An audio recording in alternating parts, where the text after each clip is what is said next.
Hoy en día percibimos opiniones en cada instante de nuestra vida sin darnos cuenta, en las actividades del día a día, al dialogar, debatir, en medio de la educación, incluso no estamos exentos cuando estamos apartados de otros individuos. Esto gracias a que la tecnología ha impactado en la cotidianidad de todos y se ha convertido en un medio que se utiliza para expresar y difundir opiniones y pensamientos. Todo lo anterior no tendría sentido sin el derecho a la libertad de expresión. Pero, ¿qué es la libertad de expresión? La libertad de expresión es un derecho fundamental consagrado en el artículo 20 de la Constitución Política de Colombia, donde dice que se garantiza a toda persona la libertad de expresar y difundir su pensamiento y opiniones. Además, la libertad de expresión se reconoce como un derecho humano en virtud del artículo 19 de la Declaración Universal de los Derechos Humanos. Por otra parte, con respecto al bloque de constitucionalidad, en cuanto a convenios y tratados ratificados por Colombia referentes al derecho a la libertad de expresión, está el Pacto Internacional de Derechos Civiles y Políticos en su artículo 19 y la Convención Americana sobre Derechos Humanos en su artículo 13. Ahora sí, empecemos con la jurisprudencia. Si una mujer denuncia en la plataforma social de Facebook en contra de un ciudadano en calidad de presunta víctima de un delito sexual, estaría vulnerando los derechos fundamentales a la honra, al buen nombre y a la imagen del actor en razón a que no existe una sentencia condenatoria en su contra o, por el contrario, se encuentra amparada en el ejercicio legítimo de su derecho a la libertad de expresión. Esta publicación es tan incómoda para mí como para las personas implicadas, pero ya no puedo permitir que esto avance de una manera tan cínica. En agosto del año pasado fui víctima de abuso sexual por parte de César. Fue una situación muy difícil para mí y mi salud mental, y por medio de muchas cosas me tardé 2 meses en denunciarlo. Con respecto a este problema jurídico, en la sentencia T-289, en una acción de tutela formulada por un ciudadano que consideró vulnerados sus derechos fundamentales a la honra y buen nombre, con ocasión de una publicación realizada por una mujer en su perfil de la red social Facebook, en la que indicó que había sido víctima de abuso sexual por parte de aquel.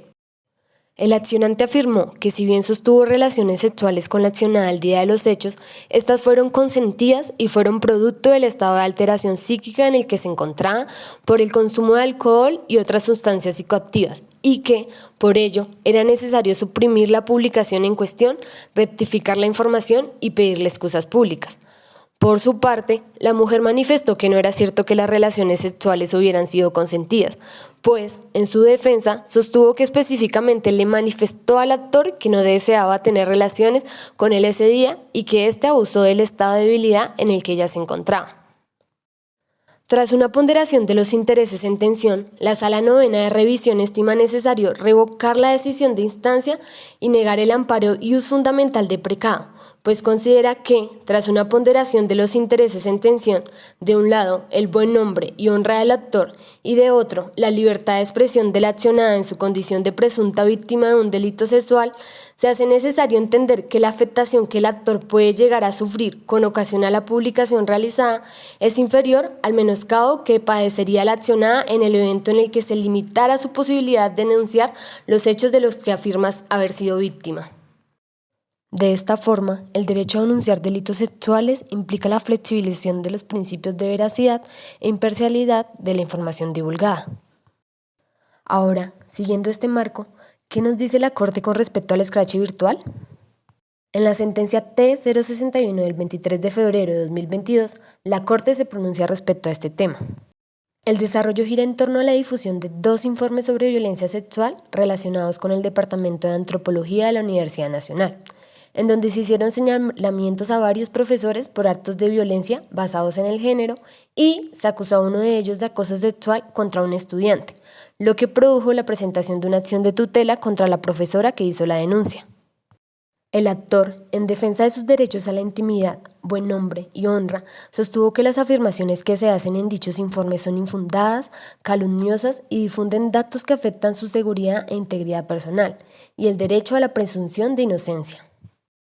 La Corte referente a esto determinó que la información difundida está protegida por la libertad de expresión, toda vez que tuvo como objetivo señalar que existe un contexto de violencia sexista contra miembros de la comunidad universitaria y que se presentan casos de inacción o tolerancia contra estas denuncias, al punto que, a juicio de la accionada, no se han sancionado a los responsables. Explicó además que el precedente vigente prescribe que la libertad de expresión en genérico debe distinguirse de los derechos a la información, opinión o prensa. Cada uno tiene reglas de restricción diferentes y debe responder a estándares constitucionales puntuales. No puede confundirse quién ejerce el derecho a la información y en qué contextos. Y en este caso, al tratarse de un ejercicio de la libertad de expresión, no deben aplicarse los estándares constitucionales previstos para la libertad de información propia del ejercicio de la actividad periodística.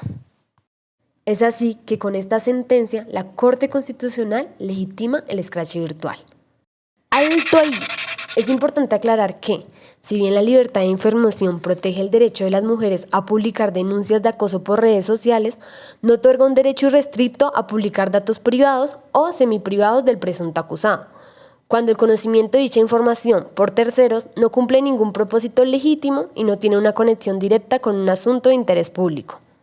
Con este argumento, la Corte Constitucional tuteló los derechos a la intimidad e imagen de un ciudadano que, en enero del 2020, durante un trastorno psicótico agudo, irrumpió desnudo en 2 ocasiones al apartamento vecino y golpeó a una menor de edad con 2 cachetadas en la cara, cuya madre pidió ayuda a los vecinos del conjunto residencial, quienes lograron controlar y calmar al señor Pedro Pérez, a pesar de que éste se comportaba de forma agresiva. Una amiga de los padres de la menor publicó en sus redes sociales una descripción de los hechos ocurridos, a su vez, información personal del acusado, como su número de identificación y fotos en las que aparecía con su madre, además de insultos. Asimismo, colectivos feministas publicaron piezas gráficas en sus cuentas de Facebook e Instagram con denuncias relacionadas con los hechos, las cuales contenían dirección de residencia y otras fotografías, lo cual dio lugar a que el ciudadano en cuestión presentara acción de tutela contra los involucrados. El texto publicado por parte de los colectivos en la red social era el siguiente.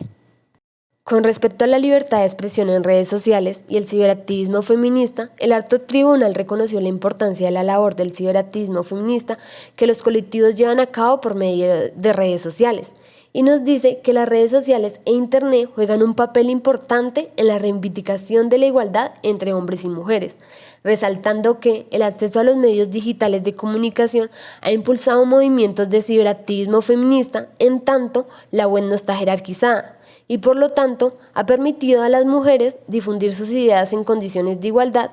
siendo las redes sociales un foro virtual para promover confrontaciones pacíficas en contra de decisiones estatales o sociales que discriminen a las mujeres y de igual forma contribuyen a combatir las asimetrías de poder en el proceso comunicativo y promover políticas de cero tolerancia contra actos como el acoso y la violencia sexual. Sin embargo, resaltó que la falta de certeza sobre la culpabilidad del acusado y los graves riesgos de afectación que estas denuncias suponen para sus derechos exige que las mujeres y usuarios de redes sociales sean especialmente cuidadosos y responsables con la información que divulgan, además de utilizar un lenguaje dubitativo que evite la condena anticipada de la persona sin un fallo judicial en firme que así lo exprese. Así las cosas, la Corte precisó que al momento de ejercer el derecho de denuncia como manifestación de la libertad de expresión en redes sociales, se deben tener en cuenta 2 tipos de límites. Primero, los internos, que exigen cumplir con cargas de veracidad e imparcialidad y abstenerse de incurrir en conductas de hostigamiento, acoso, linchamiento digital o ciberbullying. Y el segundo son los límites externos que obligan a respetar la presunción de inocencia y no causar afectaciones arbitrarias y desproporcionadas a la honra y al buen nombre de los acusados. La Corte también expresa en esta sentencia que la publicación y divulgación de datos privados o semiprivados que tengan fines sensacionalistas o simplemente pretenda satisfacer la mera curiosidad y voyeurismo de la audiencia no solo no está protegida por la libertad de información, está prohibida por la Constitución.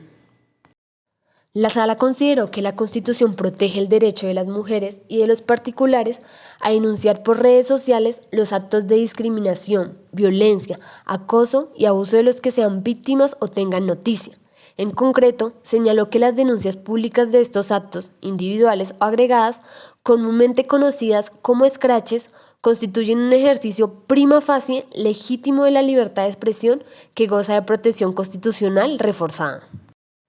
Finalmente, la Corte consideró que las accionadas, amiga de los padres que realizó la publicación y los colectivos feministas, no vulneraron los derechos a la honra y buen nombre del señor Pedro Pérez. Sin embargo, las accionadas sí vulneraron sus derechos de intimidad e imagen. La publicación de sus datos privados en redes sociales constituyó una intromisión arbitraria y manifiestamente desproporcionada en su vida privada que puso al accionante y a su madre en una situación de riesgo que no estaban en obligación de soportar. De esta forma, la Corte resuelve amparar los derechos fundamentales a la intimidad e imagen del señor Pedro y no tutelar los derechos fundamentales a la honra, buen nombre y presunción de inocencia. Otros asuntos en relación a la libertad de expresión. En la sentencia T-155 de 2019, la Sala Primera de Revisión resolvió una acción de tutela formulada por un funcionario público, en la que cuestionaba un mensaje difundido por la red social Facebook. En el mensaje se indicaba que el accionante en tutela era parte de una red de corrupción en una entidad pública. La Sala protegió el derecho a la libertad de expresión de la accionada y en esa medida negó la protección al derecho a la intimidad y buen nombre del actor.